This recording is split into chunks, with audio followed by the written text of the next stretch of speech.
going to have a look at how to pull a tail. There's several ways of pulling a tail. You can do it in the traditional way, which involves a main comb, well, a pulling comb, and actually physically pulling the hair out. And we'll look at other options as well later.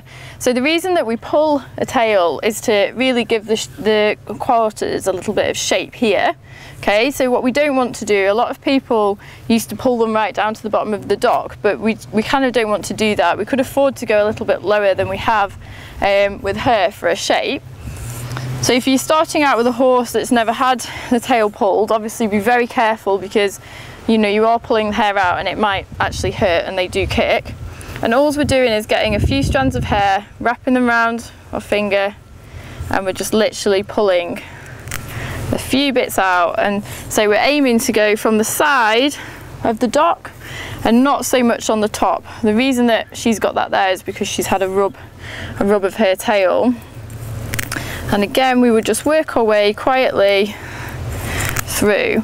If you're pulling a tail from scratch, it's very easy to end up with a lot of baldness around the sides, and that is obviously what we don't want. So especially with a young horse or a horse that's having their tail pulled for the first time, there's another couple of options that we can use. Okay, so the first option is like a pulling comb. They're called humane pulling combs, and these have just got lots of little blades in here, and you simply run the blade down the side of the tail, and as you can see, it cuts the hair. So again, humane obviously being because we're not pulling the hair out, but what we are doing is shortening it.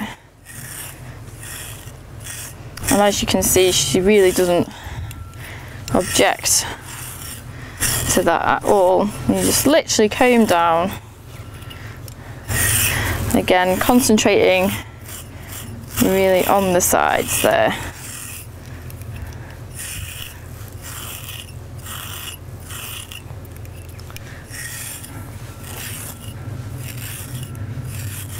The other thing that we could use is our trusty thinning scissors. So instead of cutting it with a normal straight edge, what we're doing is we're literally getting the hair and we're cutting. And this gives the impression that you've actually pulled the tail rather than cut it, so it doesn't look quite so straight and you don't get big steps in it. So again, we're kind of just looking at doing the sides. So I always like to leave these bits at the top just a little bit longer, and then make these bits around here a little bit shorter, just again to really shape the tail.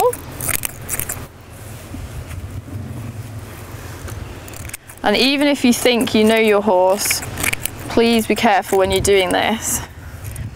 If you do have one that doesn't like it, always ask a friend to help, or put them to the back of a stable, and you can do it over the stable door, because the last thing you want is to actually end up in the firing line of a back foot.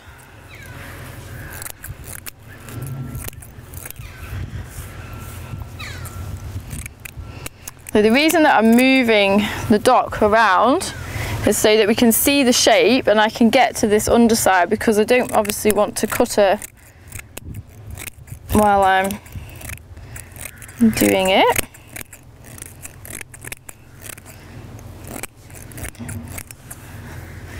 This method is particularly good if you've got a horse that has sweet itch or any sensitive skin issues, because you don't upset by pulling the hair out.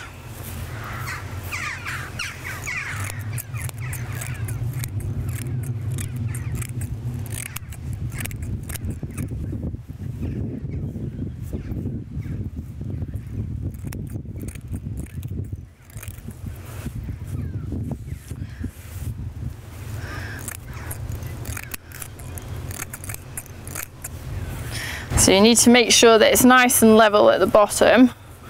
So I think we could afford to go a little bit lower with this tail. And sometimes it's quite important to stand back and just have a look at the bigger picture as well.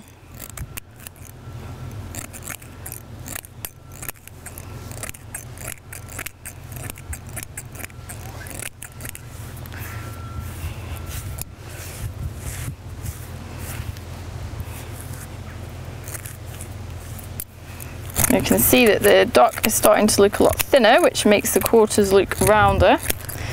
It also means on show days you don't have to plait your tail.